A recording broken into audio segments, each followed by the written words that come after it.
서울에서 강릉을 2시간 만에 주파하는 KTX 강릉선이 개통한 지 1년 7개월이 됐습니다. KTX 개통 이후 지역 상권에 어떤 변화가 생겼는지 취재해봤습니다.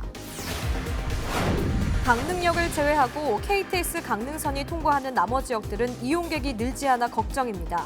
주변 관광지를 잇는 연계 교통망 확충이 시급하다는 지적입니다. 지난 1월 원주 중앙시장에 큰 불이 나 상가 점포 100여 곳이 피해를 입었습니다. 불이 난 지 반년이 넘은 지금 화재 현장과 상인들은 어떤 모습인지 심층 취재했습니다. 영월군과 한국광해관리공단, 강원랜드, CJ헬로 영서방송이 성공적인 도시재생 사업 추진을 위해 손을 잡았습니다.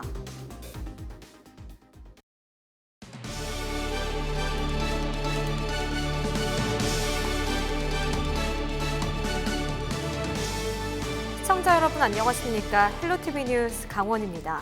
첫 번째 소식입니다. KTX 강릉선이 개통한 지 1년하고도 7개월이 지났습니다. 지난해 연간 강릉역 이용객이 328만 명에 달했는데 올림픽 이후에도 이용객이 계속해서 늘어 올해는 이를 뛰어넘을 것으로 전망이 되고 있는데요. 서울에서 강릉까지 2시간 만에 주파하는 KTX 강릉선, 지역 상권에도 큰 변화를 가져왔습니다.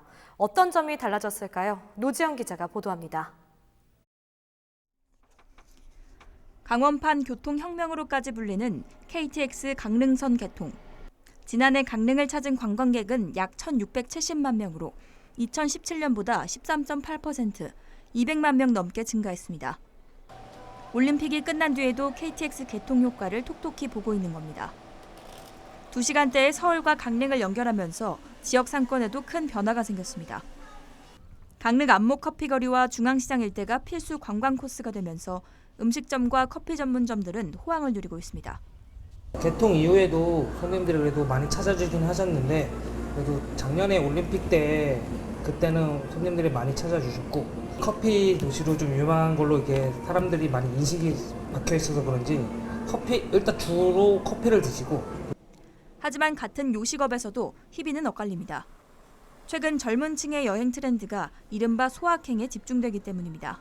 젊은 층들이 많이 오다 보니까 이제 그 저렴한 가격, 즉 이제 커피숍이나 그다음에 이제 초당 순두부, 그다음에 중앙시장, 이런 횟집들은 단가가 비싸다 보니까 숙박업소들도 규모에 따라 양극화 현상이 뚜렷합니다. 올림픽을 앞두고 잇따라 들어선 강릉 지역 고급 호텔과 리조트 등은 계절에 따라 등락이 있지만 투숙률이 주중 평균 50%에서 60%, 주말에는 빈방을 찾기 어려울 정도입니다. 반면 시설이 낡고 오래된 모텔들은 당일치기 관광객이 늘면서 직격탄을 맞았습니다. 많이 줄은 것 같아요. 진짜 많이. 그냥 가시는 분이 많으니까. KTX 강릉선 개통이 가져온 지역 상권의 변화. 전문가들은 관광객을 유치하기 위한 노력뿐 아니라 이를 지역 경제 활성화로 연결시키기 위한 대책 마련이 필요하다고 조언합니다. 헬로티비 뉴스 노지영입니다. 그렇지만 KTX 강릉선의 나머지 정차역들은 사정이 전혀 다르다고 합니다. 횡성과 둔내, 평창과 진부역 등인데 이용객이 늘지 않아 고민입니다. 이용객 대부분이 관광 목적이지만 주변 관광지를 연결하는 연계 교통망이 부족해서 활성화에 걸림돌이 되고 있습니다. 이어서 성기석 기자의 보도입니다.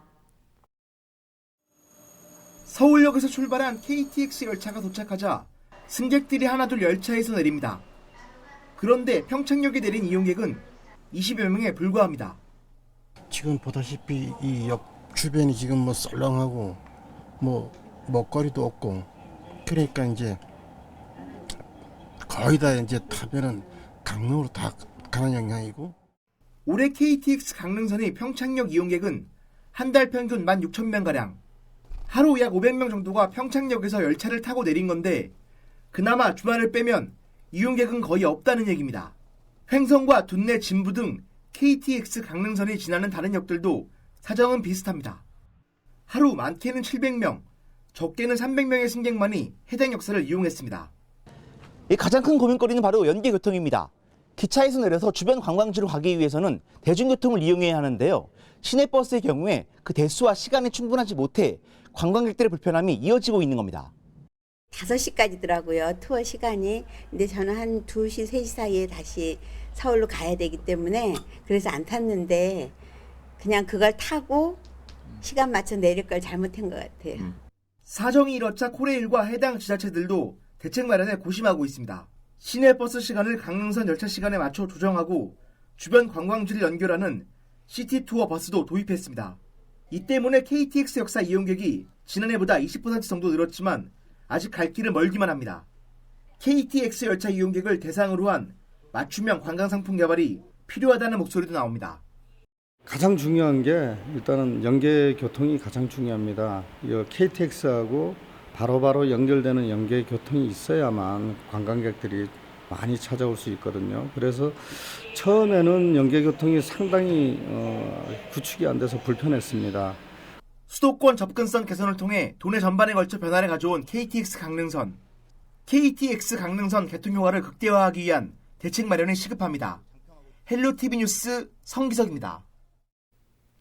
해양수산부 동해업관리단은 암컷 대게를 불법으로 포획한 혐의로 어선 한 척을 적발했다고 밝혔습니다.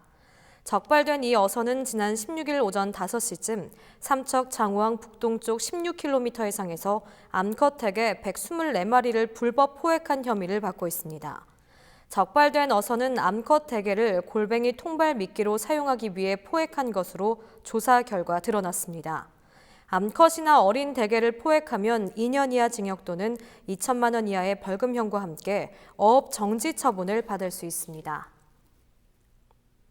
18일 오후 1시 10분쯤 강릉시 포남동에 위치한 빌라 2층에서 불이 나 60대 주민 1명이 구조됐습니다. 구조된 시민은 7층에 거주하던 60대 여성으로 다행히 생명에는 지장이 없는 것으로 알려졌습니다. 강릉소방서는 신고를 받고 출동해 약 15분 만에 진화를 완료했다고 설명했습니다.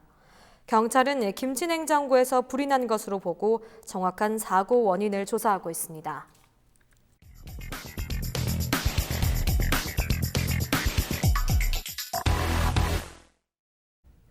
지난 1월 2일 원주 중앙시장에서 큰 불이 나 상가점포 108개가 소실되는 피해가 있었는데요. 불에 타거나 게으름 피해를 입은 점포뿐만 아니라 시장 이용객들이 급감하면서 간접적인 피해도 속출했습니다.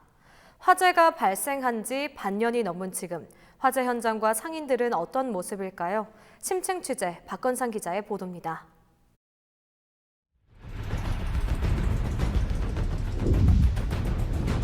(1월 2일) 오전 12시 20분경에 중앙시장 나동 신발가게에서 화재가 발생했습니다. 간판도 좀 계속 타나고 연기야 계속 나냐고 좀 던져줘봐요.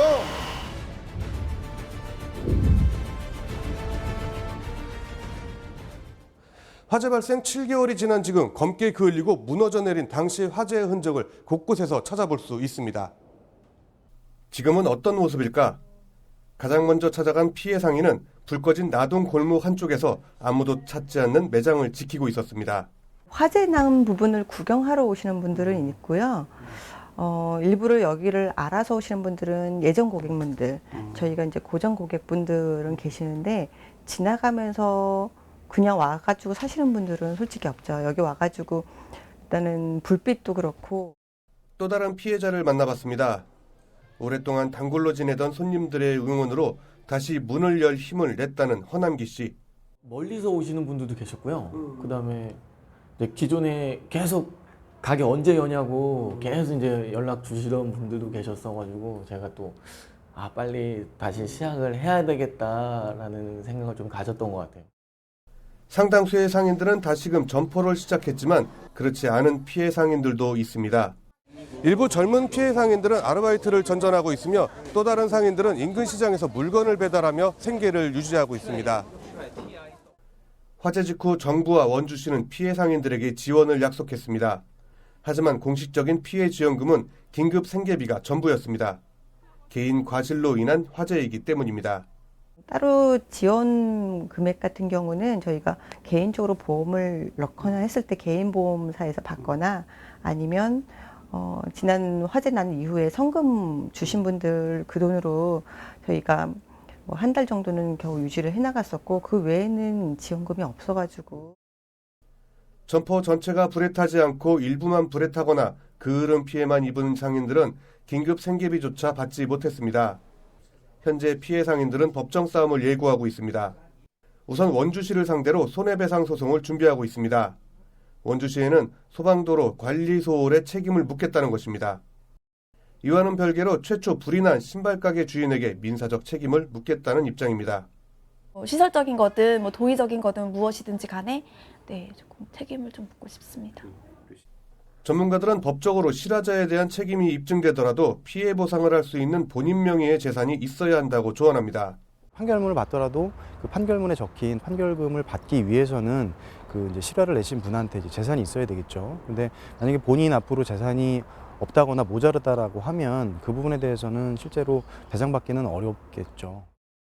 또 일단 원주시에는 소방도로 관리 미비로 인한 화재 확대 책임이 증명돼야 한다고 말합니다.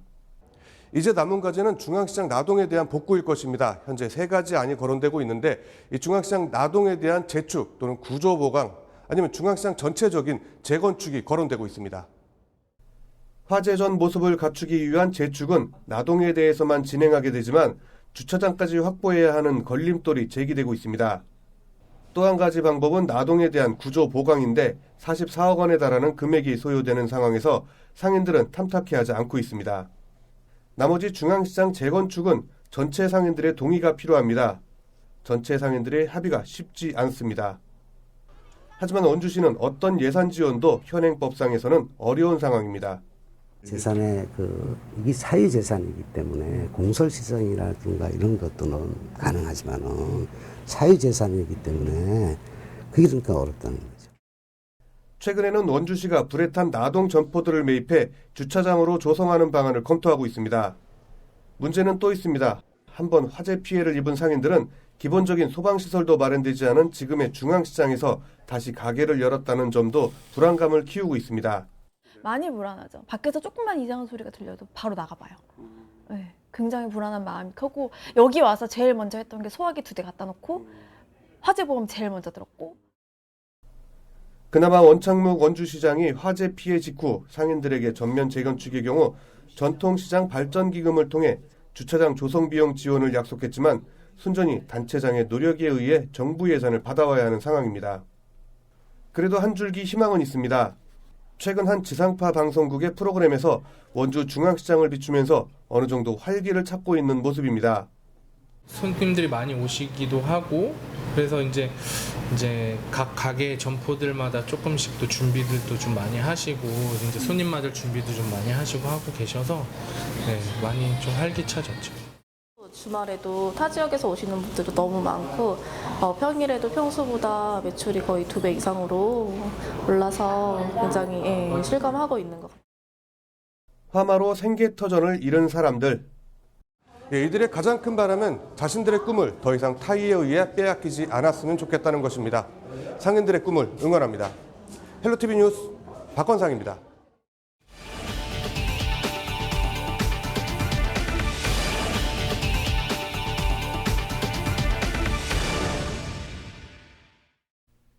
영월군과 한국광해관리공단, 강원랜드, CJ헬로 영서방송은 18일 도시재생 뉴딜 사업 추진을 위한 업무 협약을 체결했습니다.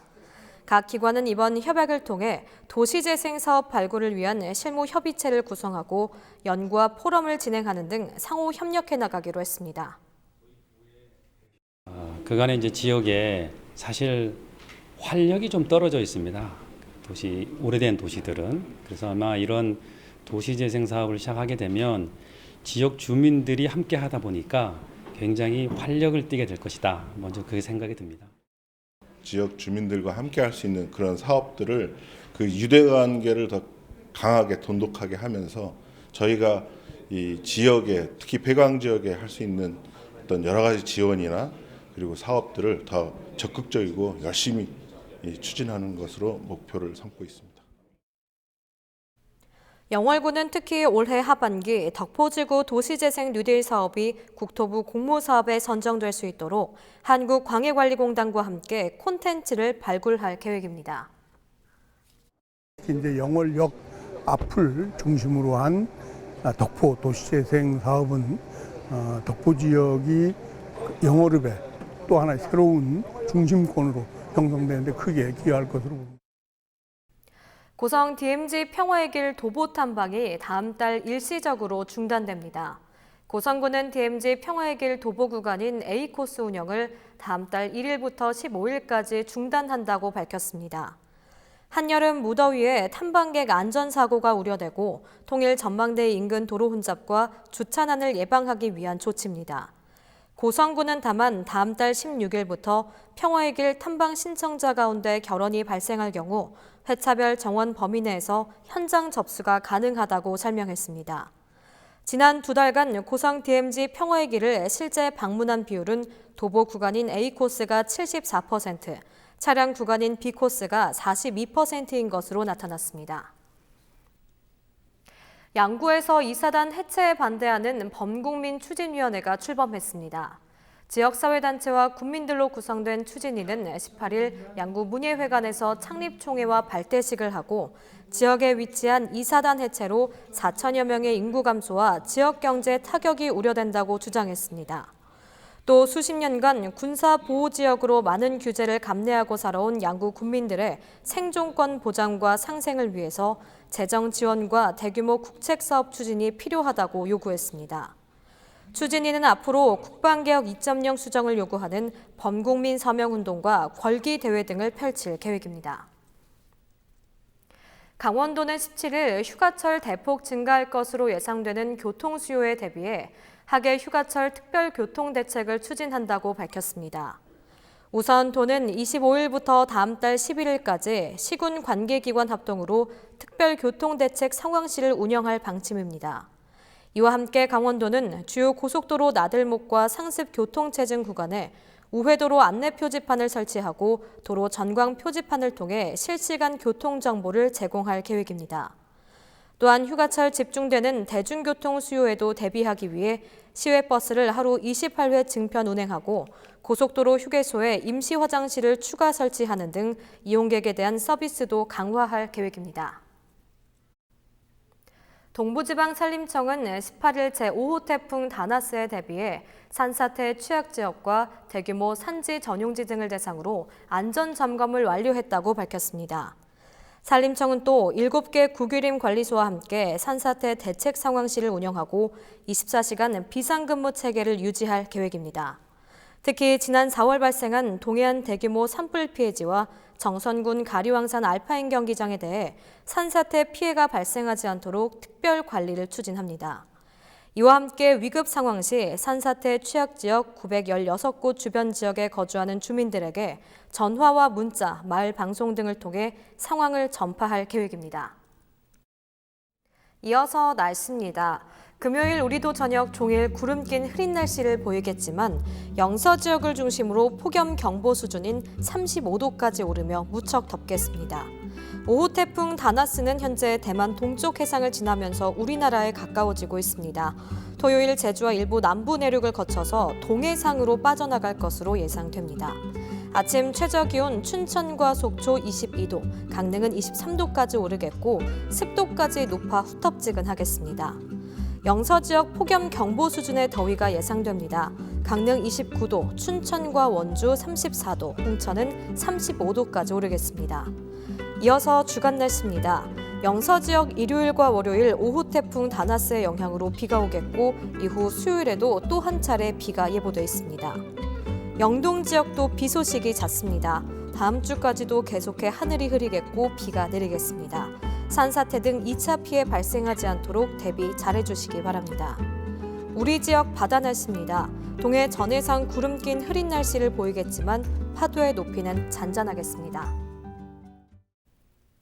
이상으로 헬로티비 뉴스를 마칩니다. 헬로티비 뉴스는 지영민과 함께합니다. 시청해주신 여러분 고맙습니다.